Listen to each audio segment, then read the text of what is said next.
sanitary, they went having it because they want a thug. Pee-wee did get convicted. Pee-wee got convicted in 2016. Pee-wee went to prison. Hey man, y'all niggas better get me out of here. Go look it up. TMZ already exposed it. What's going on with Young Thug?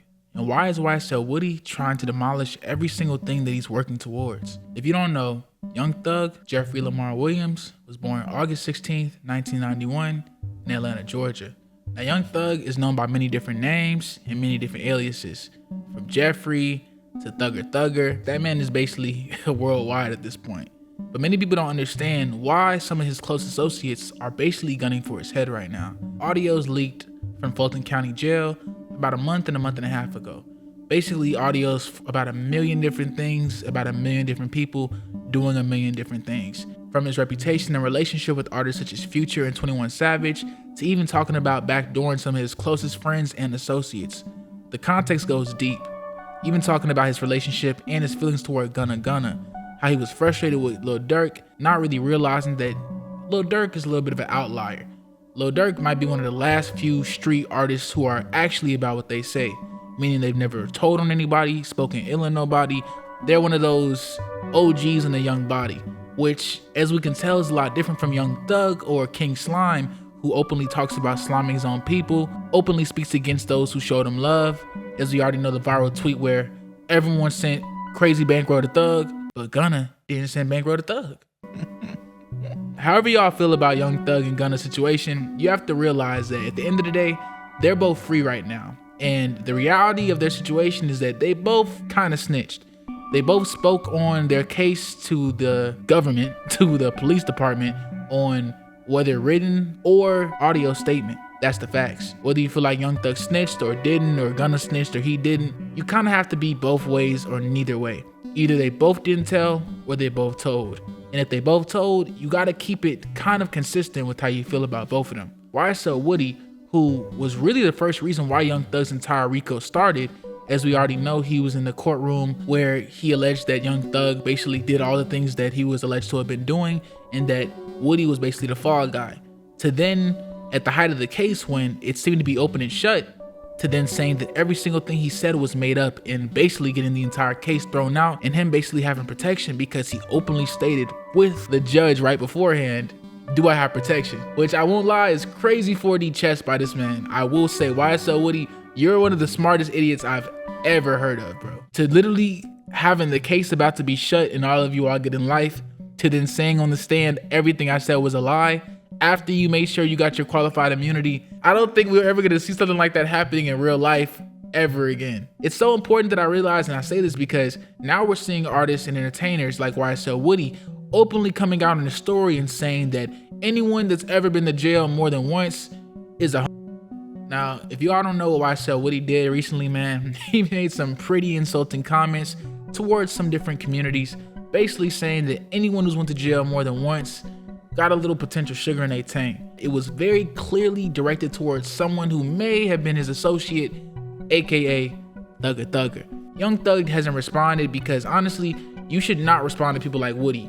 It's a lose-lose situation. You lose because you're a multi-millionaire giving this literal petty thief attention, and it's a lose because the more attention you give them is the more power you give them. The more power is the more control, and at the end of the day, the less control that you have.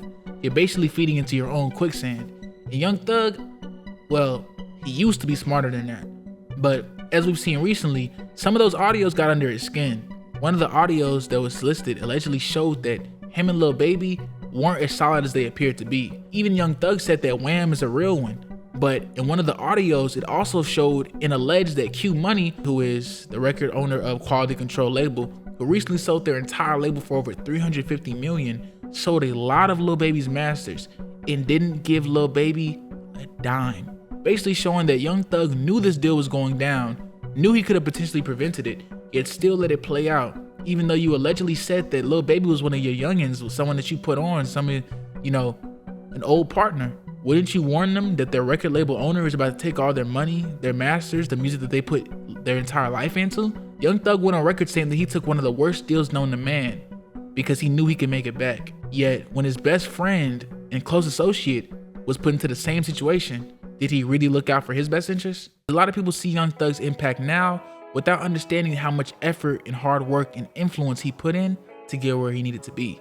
He navigated bidding wars, management deals, and the recent controversies, even with the indictments and alleged gang ties, which he and his associates like Gunna have already kind of moved past, but you can tell legally it's still in the air, meaning he has to watch every single move he does or else. 2013, where he signed the 1017 Brick Squad, Gucci Mane's imprint and record label, where this is where he inked that 30K deal, which many people say was his worst deal known to man.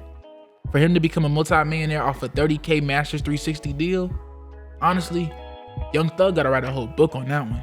2014 is where he signed to 300 Entertainment, where he signed and turned down an $8.5 million deal from Future's free bands and quashed cash money speculation, basically showing that he's been like that from the jump. The bigger picture being that Thug's labels evolved from survival tools to a legacy machine.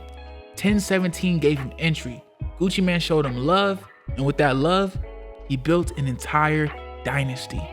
It hurts to see how Young Thug's story is seeming to go and take a turn for the worst, because it feels as if it's only a matter of time before Young Thug gets into some petty bullshit and gets back into the same situation time and time and time again. You've made your motion, you've made your millions, you provided for your community, you've brought people out of poverty, you brought people from the struggle. Why are you still in Atlanta? Why are you still putting yourselves in harm's way? Why are you still dealing with Fulton County, who has openly showed that they have been discriminatory and intentionally are targeting you for over one whole decade? It doesn't make sense to me. It doesn't make sense to his supporters. It doesn't make sense to many people who don't come from a certain reality, where home is home and where you stand and where your values are is stamped. This man, Young Thug, has been on a tumultuous, and I do mean it, with a lot of heavy ups and downs journey. Let us know in the comment section what you think about Young Thug, YSL Woody, his associates, and what Young Thug has to do to stay out of trouble and keep being that dude from the A, putting everybody on and pushing that positivity. Let us know in the comment section. We gone.